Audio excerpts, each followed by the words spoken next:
Je ne vous cacherai pas que je suis très content de voir qu'aujourd'hui, on s'intéresse au mal.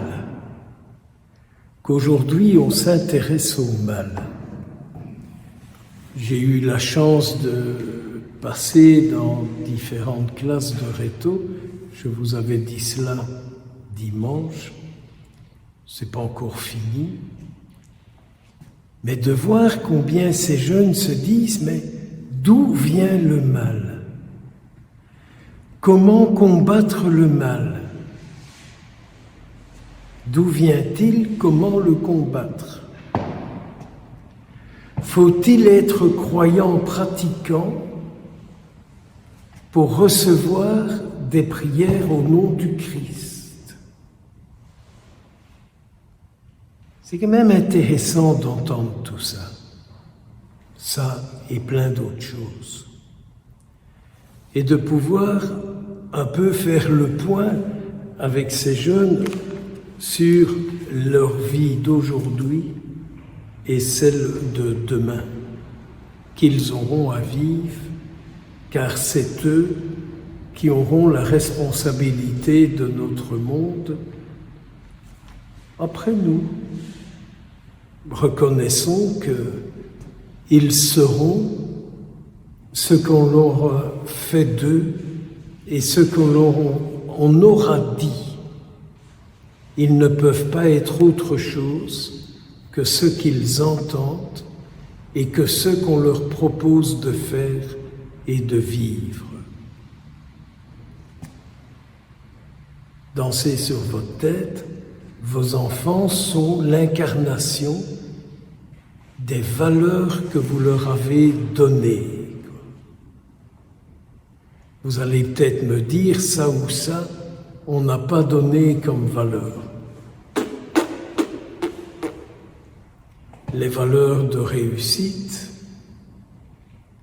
les valeurs de tenir une belle place, les valeurs de ne pas sortir de notre milieu. Vous voulez que je vous en donne encore? Alors nous retrouvons Jésus. Et c'est tellement beau de pouvoir dire à ces jeunes-là, mais qui à l'intérieur de vous montre ce qui est le bien et ce qui est le mal? Qui à l'intérieur de vous fait découvrir ce qui est le bien et ce qui est le mal?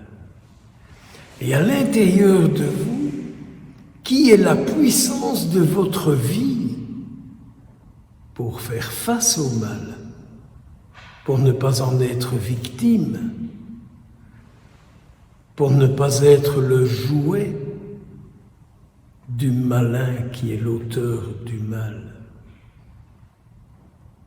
Et vous avez vu dans l'évangile d'aujourd'hui combien de personnes on présente à Jésus qui sont atteintes par toutes sortes de maladies et par toutes sortes de démons. Je leur disais aussi, parce qu'ils demandaient comment se passait un exorcisme. Alors ça, comme on a vu le film, on s'imagine une croix et des incantations. Je dis non. Le prêtre agit au nom du Christ. Et s'il pose ses mains, c'est parce que le jour de l'ordination, l'évêque qui l'a ordonné a consacré ses mains pour que l'Esprit Saint passe en ceux sur qui il impose les mains en priant pour que Jésus devienne présent dans la personne. C'est comme à l'Eucharistie, le prêtre pose les mains au-dessus du pain et du vin pour que par l'imposition de ses mains, Jésus se rende présent dans ce pain et dans ce vin. Et je pouvais dire aussi, aujourd'hui, les blablas de combien de chrétiens soi-disant pratiquants détruisent les prêtres par des langues de vipères fourchues et tordues qui racontent tout et partout sur les prêtres.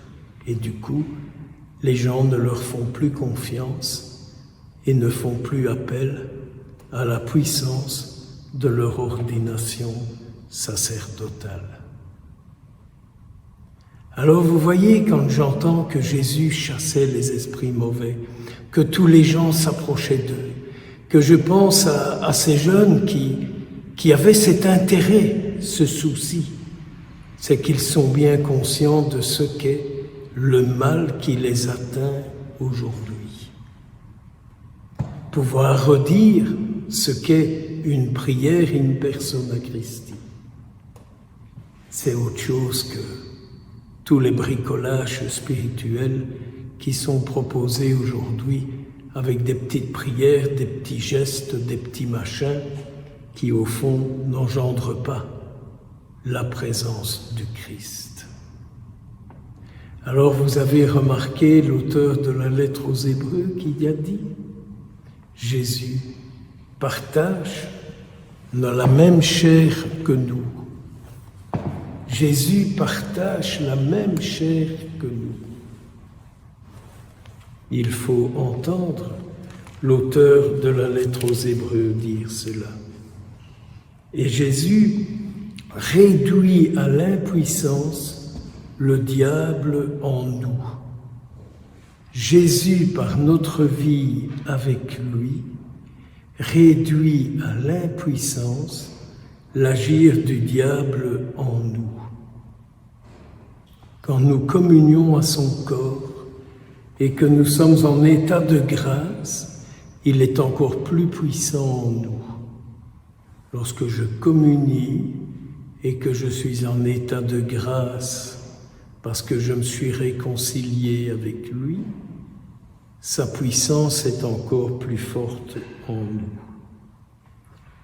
L'auteur de la lettre aux Hébreux nous redisait encore que par notre relation avec lui, à travers nous, il enlève les péchés du peuple.